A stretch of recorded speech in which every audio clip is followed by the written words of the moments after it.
بسم اللہ الرحمن الرحیم۔ السلام علیکم مشکوران سننے والے ساتھیوں، سبجیکٹ 4 سے ہمارا درس حدیث لیسن نمبر ہے 10 پارٹ 2 ہے۔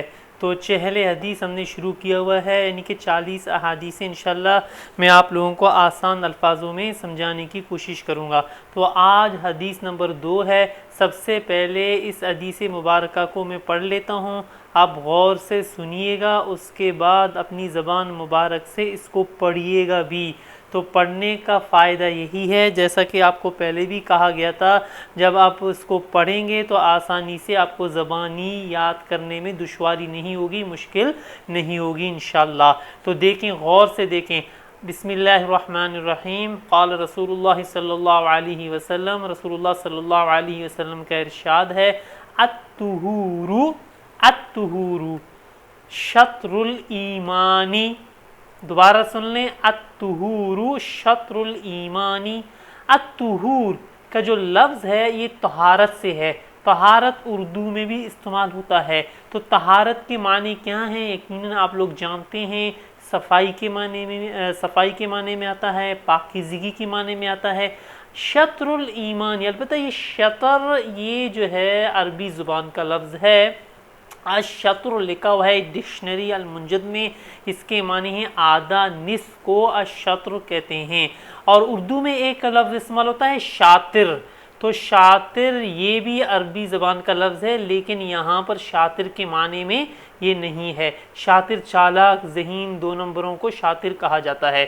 تو الایمان، ایمان کے معنی کیا ہیں؟ دیکھو، کہتے ہیں کہ فلانے کا ایمان ہے، فلانے کا ایمان نہیں ہے۔ تو ایمان کسے کہتے ہیں؟ دیکھیں، اللہ تعالیٰ کی وحدانیت، یعنی کہ اللہ کو ایک ماننا، رسالت اور آخرت وغیرہ کا زبان سے اقرار اور ان پر دل سے یقین ایمان کہلاتا ہے۔ اور اسلام کی روشنی سے ایمان کی بنیاد پر اللہ تعالیٰ کے احکام بجا لانے کو، یعنی کہ عمل کرنے کو عمل صالح کہتے ہیں۔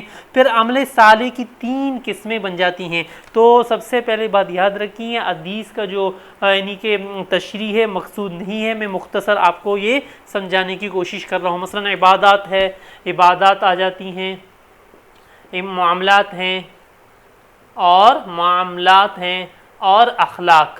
یہ جو تینوں اخلاق یعنی کہ یہ عمل صالح کہلاتے ہیں۔ عبادت میں کیا ہے؟ عبادت میں اللہ کے سامنے انتہائی عاجزی اور محتاجی کے اظہار کا نام ہے۔ اصلاح شریعت میں نماز ہے، روزہ ہے، زکوٰۃ ہے۔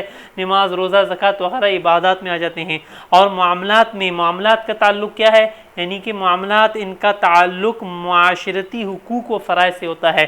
اور اخلاق یعنی انسانی سیرت کی وہ خوبیاں، اخلاق اٹھنے بیٹھنے چلنے پھرنے عادت، یعنی کہ انسانی سیرت کی وہ خوبیاں جو اللہ تعالیٰ کو پسند ہیں اور انسان کی شخصیت کو نکھارتی ہیں۔ تو یہ چیزیں یعنی کہ عمل صالح۔ تو خلاصہ کیا ہوا اس حدیث کا؟ مطلب کیا ہوا؟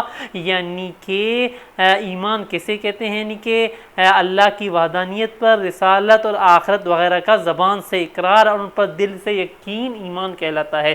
اب یہ ہوا الایمان۔ تو پھر الطہور شطر الایمان کا ترجمہ ہم کیا کریں گے؟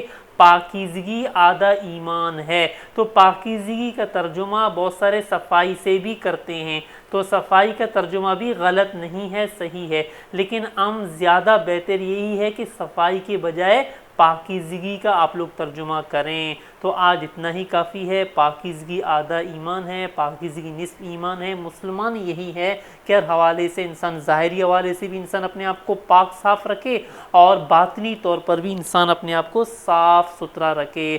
آج اتنا ہی کافی ہے۔ السلام علیکم۔